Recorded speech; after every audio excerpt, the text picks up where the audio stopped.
Clean animals fit for consumption and offering. Law number 143.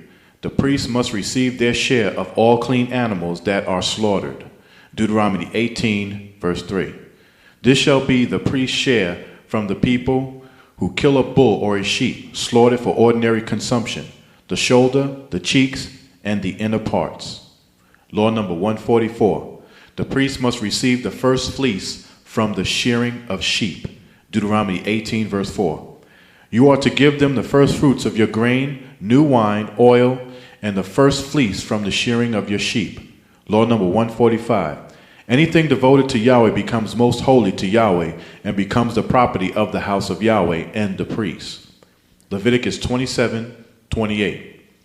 But nothing a man may own, then devote as a holy offering to Yahweh, whether man, animal, or family land, may be sold or redeemed. Everything so devoted is most holy to Yahweh. Law number 146. To be fit for consumption, clean animals must be slaughtered. Do not eat what dies of itself or is killed by wild beasts. Deuteronomy 12:21. If the place where Yahweh your Father chooses to put his name is too far from you, then you may slaughter from your herd or from your flock Yahweh has given you, just as I have commanded you. And in your own cities you may eat as much of them as you want. Law number 147. The blood of slaughtered clean animals must be poured on the ground and covered with earth. Leviticus 17, verse 13. Whatever man of the children of Israel or of the strangers who sojourn among you, who hunts and catches any animal or bird that may be eating, he shall pour out its blood and cover it with dust. Law number 148.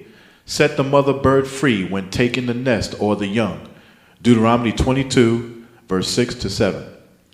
If you come across a bird's nest beside the way, either in a tree or on the ground, and the mother is sitting on the young or on the eggs, do not take the mother with the young. Be sure to let the mother go, then take the young for yourself, that it may go well with you, and you may have a long life. Law number 149.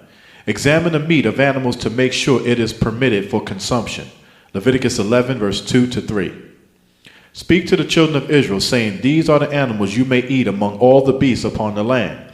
You may eat any animal that has a split hoof, completely divided, and which chews the cud. These you may eat. Law number 150. Examine fowl to make sure they are permitted for consumption. Deuteronomy 14, verse 11. All clean birds you may eat. Law number 151.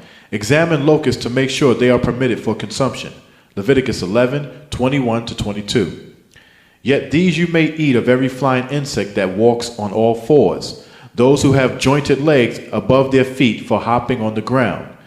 These you may eat, the locust after its kind, the destroying locust after its kind, the cricket after its kind, and the grasshopper after its kind. Law number 152. Examine fish to make sure they are permitted for consumption. Leviticus 11:9. These you may eat of all that are in the waters, whatever has both fins and scales in the waters, whether in the seas or in the rivers, that you may eat.